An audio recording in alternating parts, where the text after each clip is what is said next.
Mientras el Tercer Reich se desmoronaba, el velo de opulencia que protegía a sus mujeres se rasgaba por completo. Acostumbradas a brindar con champán en mansiones confiscadas mientras Europa se desangraba, ahora se encontraban sin escapatoria posible. Con sus maridos muertos o capturados, su destino estaba sellado en arrestos, interrogatorios y una aniquilación que reflejaba la brutalidad del régimen al que habían servido con devoción. Sus últimas horas serían un amargo epílogo de una era de terror. Hacia la última semana de abril de 1945, Berlín ya no era una ciudad, sino el epicentro de un apocalipsis. El ejército rojo avanzaba implacable por sus calles y el estruendo de la artillería se había convertido en el pulso constante de la agonía. El cielo, permanentemente oscurecido por el humo, cubría barrios enteros reducidos a esqueletos de hormigón. Sin agua, electricidad ni alimentos, los civiles se acurrucaban en sótanos o intentaban una huida inútil, pues la ciudad se había convertido en una trampa mortal. En el corazón de este infierno, bajo el jardín devastado de la Cancillería del Reich, se encontraba el último reducto del régimen, el Führerbunker. Este complejo subterráneo, diseñado para resistir el fin del mundo, era un laberinto de pasillos estrechos y muros de un grosor formidable. Adentro, una luz tenue iluminaba pequeñas estancias y oficinas donde el aire, denso y viciado por el humo de los cigarrillos, se sentía pesado y húmedo. Cada uno de sus ocupantes sabía que el final no estaba cerca, sino que ya había llegado. Aislado en la sección inferior del búnker, Adolf Hitler se consumía. Sus días se habían disuelto en una vigilia febril, marcada por estallidos de furia contra sus generales y la lectura de informes que solo confirmaban la aniquilación total. Entre su círculo más íntimo, la atmósfera era de una tensión insoportable.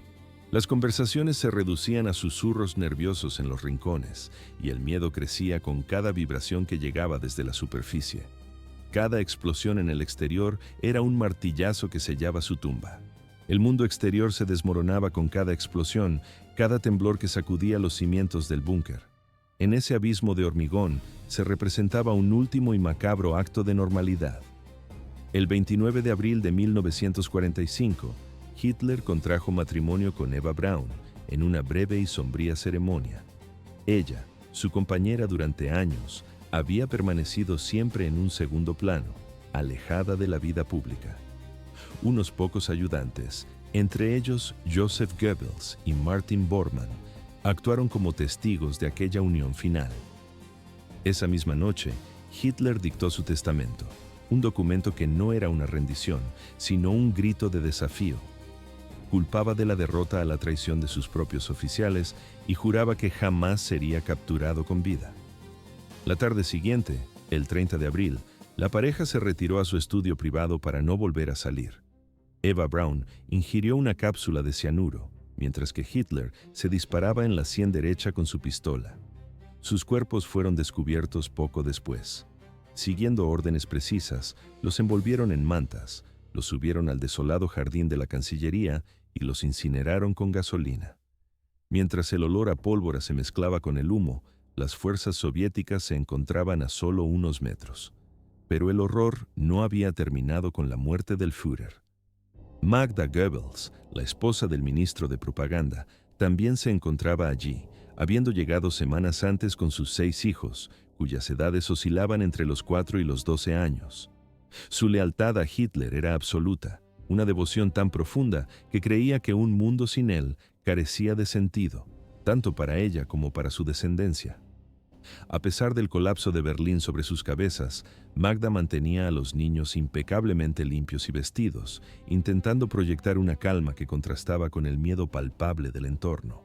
Algunos miembros del personal jugaban con ellos, un gesto de humanidad en medio de la oscuridad, aunque todos intuían el terrible desenlace que se avecinaba. La noche del 1 de mayo, Magda y Joseph tomaron su decisión final. Con la ayuda del médico personal de Hitler, el doctor de las SS, Ludwig Stumpfegger, administraron un somnífero a los niños. Una vez que estuvieron inconscientes, Magda colocó una cápsula de cianuro en la boca de cada uno y la aplastó. Los 6 pequeños murieron en sus camas, acostados uno al lado del otro en los estrechos dormitorios del búnker. Poco después, Joseph y Magda subieron al jardín. Él le disparó a su esposa en la cabeza y luego apuntó el arma contra sí mismo. Sus cuerpos fueron quemados cerca del mismo lugar donde Hitler y Eva Braun habían sido incinerados el día anterior. Para entonces, el búnker se había convertido en una tumba de hormigón. Las tropas soviéticas estaban a las puertas, y el estruendo de los tanques y los disparos hacía vibrar las paredes. Afuera, la Wilhelmstrasse era un amasijo de vehículos destruidos y escombros. Los pocos que quedaban dentro habían perdido todo contacto con el exterior. Los teléfonos estaban muertos y las radios en silencio. Con las provisiones agotándose y el aire viciado, algunos oficiales susurraban sobre un intento de fuga, mientras otros esperaban en silencio su final. Muchos ya habían recurrido al cianuro o a sus armas. El 2 de mayo, mientras las fuerzas soviéticas izaban su bandera sobre el Reichstag, en un gesto que simbolizaba la caída de Berlín, el círculo íntimo de Hitler ya no existía.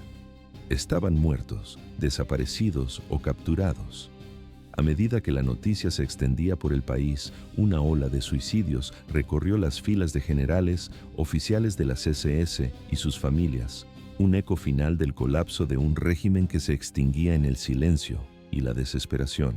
A medida que el Tercer Reich se desmoronaba, un terror silencioso se apoderaba de quienes habían vivido en su cima. Para las esposas de los altos oficiales, el fin del mundo no era una metáfora. Era una certeza que se aproximaba con cada informe de avance aliado, sembrando el pánico entre las mujeres de la élite y sus familias. Una de las más notorias era Lina Heydrich, viuda del infame Reinhard Heydrich, asesinado en Praga en 1942.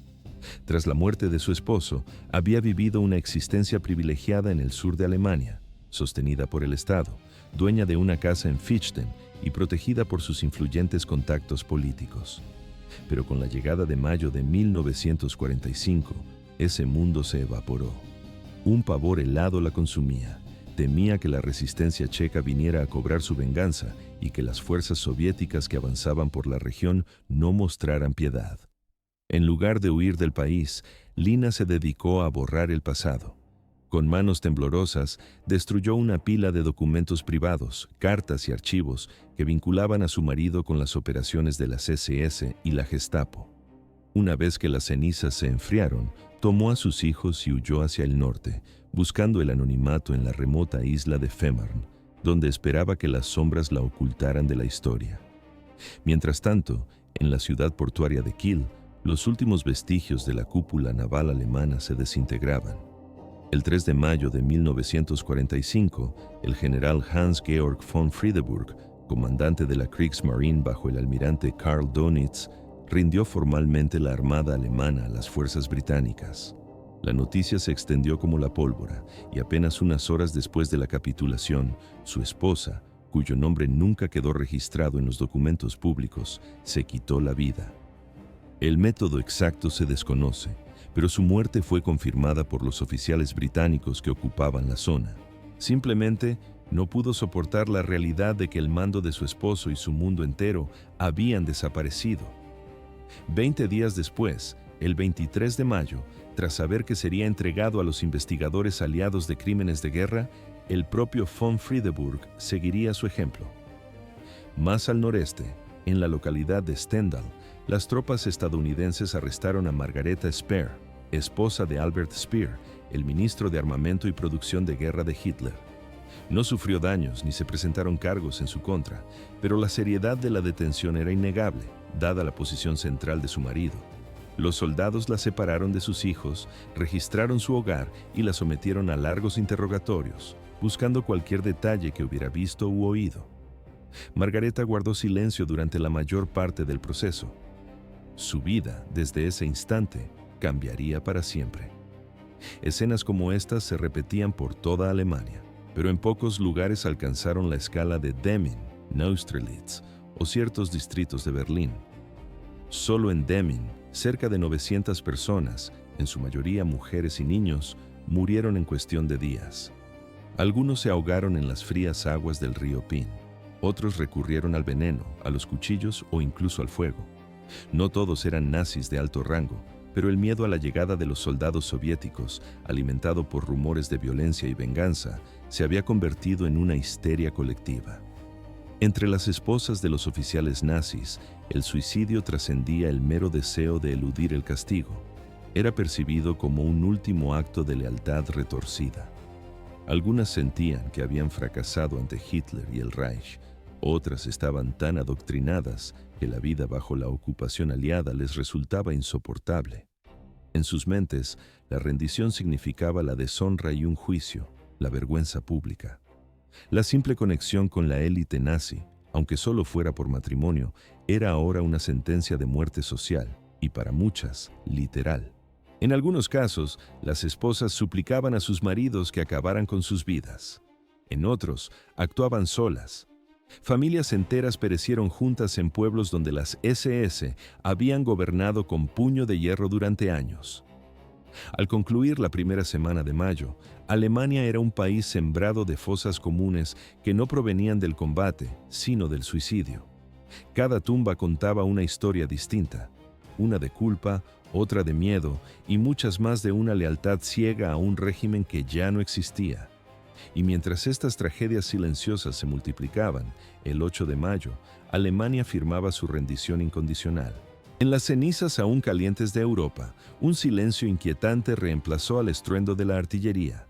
Con la rendición oficial de Alemania el 8 de mayo de 1945, la guerra había terminado, pero la búsqueda de justicia apenas comenzaba. Las potencias aliadas desplegaron una vasta red de búsqueda para localizar a los antiguos oficiales nazis, miembros de las SS y sus familias. Mientras muchos de los altos jerarcas ya estaban muertos o se habían desvanecido en las sombras, sus esposas, que a menudo habían disfrutado de una vida de lujo durante la guerra, permanecían en Europa. Se ocultaban en residencias remotas, castillos aislados e incluso aldeas de montaña. Los investigadores creían que estas mujeres eran la clave para desvelar los secretos más oscuros del régimen. Algunas habían estado profundamente inmersas en la sociedad nazi. Otras eran sospechosas de haber ayudado a sus maridos, ocultando documentos comprometedores o beneficiándose de propiedades robadas.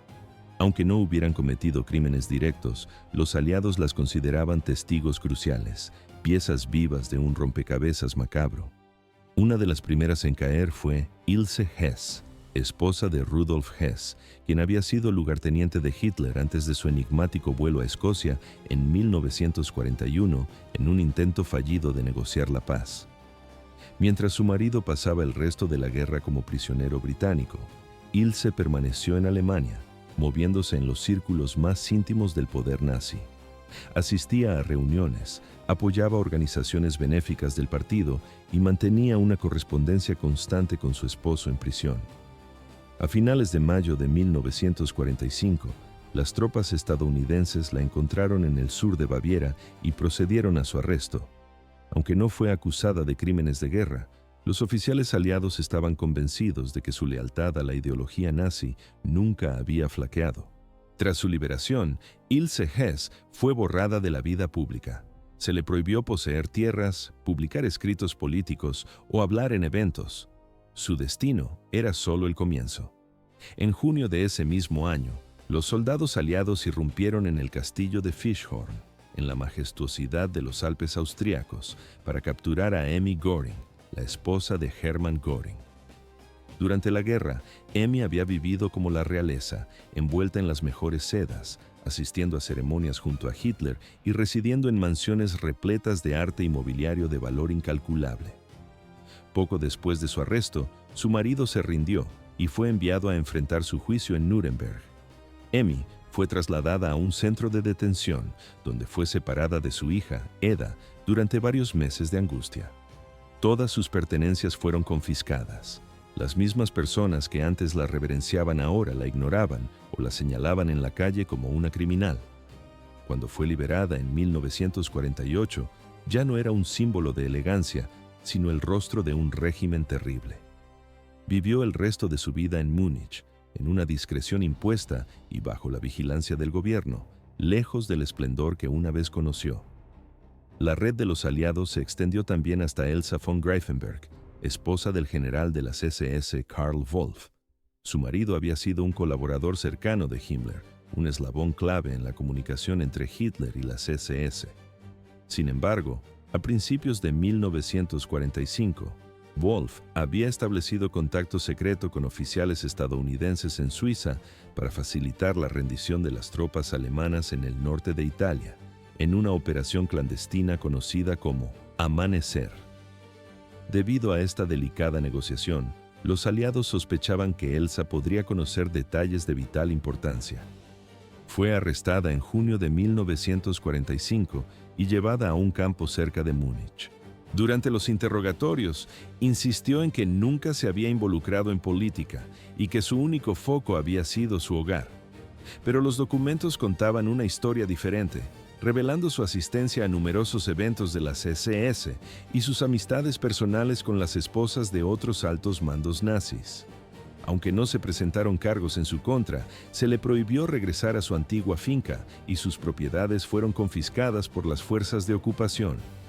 Tras la liberación de su esposo a principios de los años 50, quien había evitado la ejecución gracias a su cooperación, Elsa se retiró por completo de la vida pública. Ambos se desvanecieron en la tranquilidad de Baviera, lejos de la política y de la atención mediática, hasta que su muerte a principios de los 70 los borró casi por completo de la memoria pública. Con el eco de los cañones aún resonando en toda Europa, una nueva red se extendía por las ruinas del Reich. El verano de 1945 vio cómo los campos de detención aliados se llenaban con una clase particular de prisioneras, las esposas, hermanas e hijas de la jerarquía nazi, olvidadas por el gran público en las décadas venideras. Estas mujeres provenían de todos los rincones de Alemania y Austria. Algunas habían conocido la vida austera de las bases militares, mientras que otras habían disfrutado de retiros de montaña como el Berghof, el refugio predilecto de Hitler. Ahora, todas se enfrentaban a interrogatorios implacables que se prolongaban durante días, mientras los vencedores intentaban desentrañar qué habían visto, qué sabían y si habían colaborado en ocultar personas o tesoros del régimen. El ejército estadounidense estableció enormes centros de internamiento en ciudades como Augsburgo, Ratisbona y Bad Nauheim, donde las mujeres eran sistemáticamente procesadas. Por su parte, los franceses habilitaron zonas de detención en Metz y Estrasburgo, y los británicos utilizaron instalaciones en la Baja Sajonia y el norte de Alemania. La maquinaria de la posguerra no se detenía. La vida en estos campos era un brusco despertar a una nueva realidad. Las ropas de diseño fueron reemplazadas por vestimentas sencillas, la comida era básica y la rutina estaba marcada por estrictas órdenes militares. Algunas soportaban el peso del aislamiento total, otras eran hacinadas con extrañas, con la prohibición expresa de contactar a sus familias. Para muchas, la incertidumbre era un tormento peor que cualquier castigo físico. No todas habían cometido crímenes con sus propias manos, pero la gran mayoría había cosechado los frutos de su proximidad al poder. Habitaron mansiones confiscadas a familias judías y contaron con sirvientas que eran en realidad prisioneras. Asistieron a conciertos y bailes de gala mientras el continente ardía en llamas. Ahora, todo aquello se había desvanecido en el aire. Incluso para aquellas que fueron liberadas tras unos meses, la libertad era una ilusión. Se les impusieron reglas severas que les prohibían votar, enseñar o acceder a cualquier cargo público. A algunas se les vetó la posibilidad de poseer tierras o dirigir negocios, y muchas ni siquiera podían abandonar sus distritos sin un permiso especial. Se convirtieron en parias en su propia tierra, observadas de cerca por la nueva policía alemana o las fuerzas aliadas, con sus nombres inscritos en listas negras. Los antiguos amigos les daban la espalda, rompiendo lazos de un día para otro. Perdieron sus hogares, su posición social y, en muchos casos, el futuro que una vez dieron por sentado. La derrota no solo alcanzó a los hombres del Reich, su sombra se extendió sobre sus familias, envolviendo a sus esposas y, en muchos casos, a sus hijos. Para las mujeres de los líderes nazis capturadas por los soviéticos, el castigo fue a menudo severo, personal e implacable. El Ejército Rojo había soportado un sufrimiento inmenso durante la invasión alemana, y al llegar a Berlín y otras áreas controladas por los nazis, una furia contenida estalló entre soldados y comandantes. No veían a estas mujeres simplemente como las esposas de hombres poderosos, sino como símbolos vivientes de la ideología que había devastado a su pueblo. Hedwig Rosenberg, esposa de Alfred Rosenberg, el principal ideólogo del partido y arquitecto de las políticas racistas nazis, vivía en Königsberg, en Prusia Oriental, cuando el Ejército Rojo irrumpió en la ciudad. Fue capturada en mayo de 1945 y transportada hacia el este, más allá de Polonia, a una prisión soviética. Aunque su marido ya estaba en manos de las fuerzas estadounidenses, los soviéticos buscaban quebrar su espíritu. La encerraron en una celda gélida, le negaron atención médica y apenas la alimentaron. Durante más de 2 años, permaneció bajo una vigilancia constante.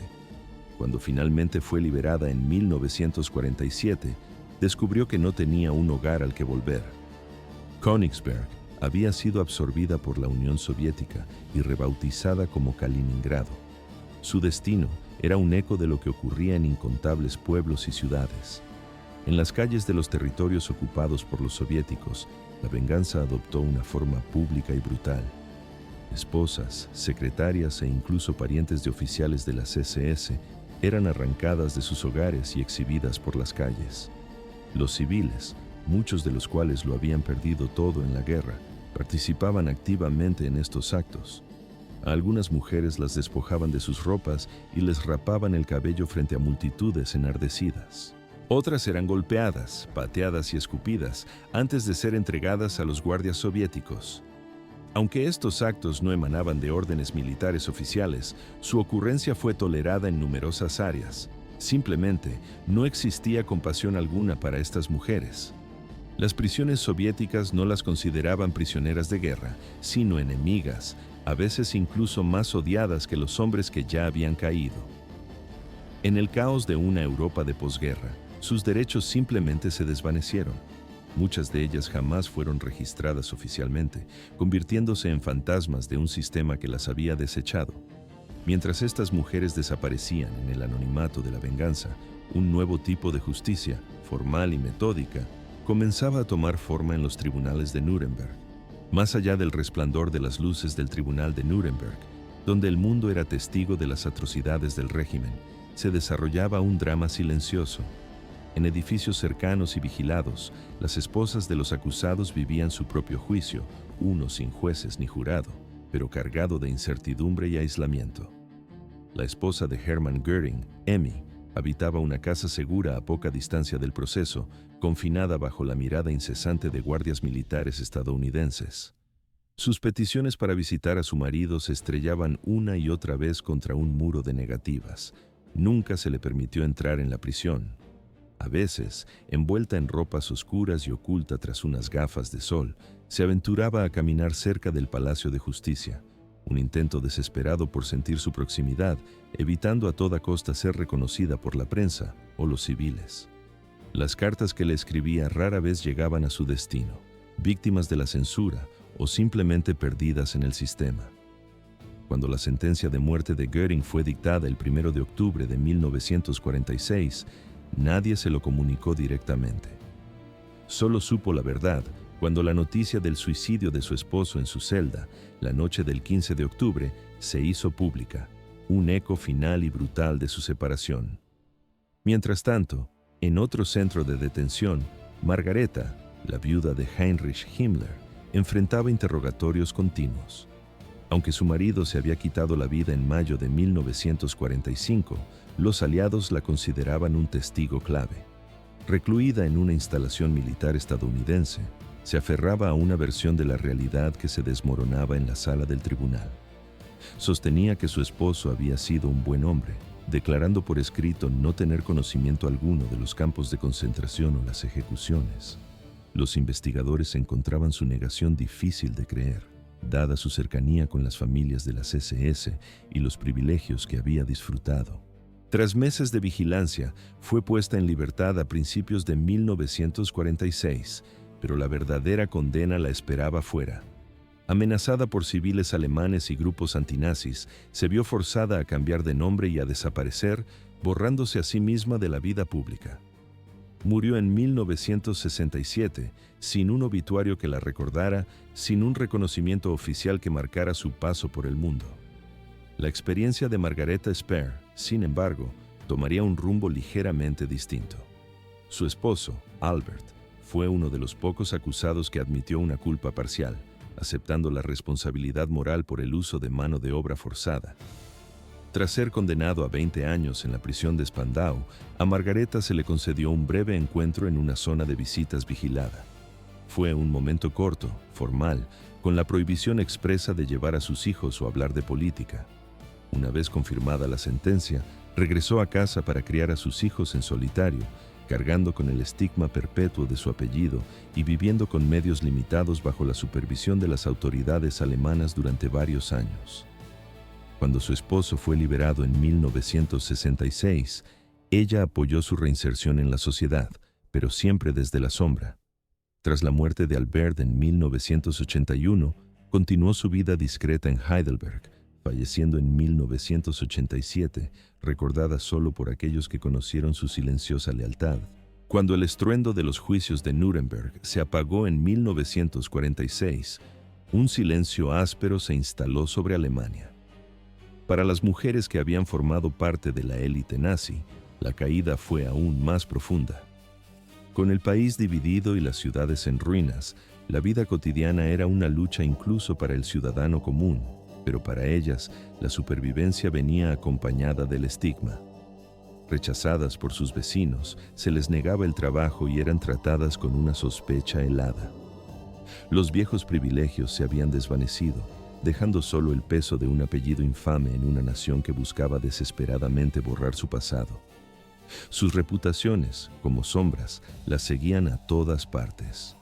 Lina Heydrich buscó refugio en la isla de Fehmarn, en el norte de Alemania. Allí compró una granja y la convirtió en una pequeña casa de huéspedes, un intento por forjarse una nueva vida. Sin embargo, los lugareños sabían quién era, y muchos la evitaban con un desprecio silencioso. Sus hijos a menudo sufrían burlas y exclusión en la escuela, pagando el precio de un legado que no era suyo. Aferrada a una lealtad inquebrantable, Lina se dedicó a defender las acciones de su marido, insistiendo en que solo había seguido órdenes. En la década de 1950 y de nuevo en los años 60 y 70, concedió entrevistas en un esfuerzo por remodelar su imagen, negando su responsabilidad en el Holocausto, a pesar de su papel en la conferencia de Wannsee. Falleció en 1985, sin haber expresado jamás un atisbo de arrepentimiento. Emmy Goring, la que fuera la gran actriz del Reich, regresó a Múnich sin dinero, sin hogar y casi sin amigos. Los aliados habían confiscado las propiedades de la familia, desde las obras de arte hasta las joyas y las fincas. Su intento de publicar sus memorias a principios de los años 50 se topó con el rechazo de la mayoría de las editoriales. El estigma de ser la actriz nazi era una marca imborrable. Sin apoyo financiero, vivió modestamente en un pequeño apartamento, alejada de la vida pública. Rara vez aparecía en público y nunca concedió entrevistas completas, envuelta en un manto de silencio autoimpuesto.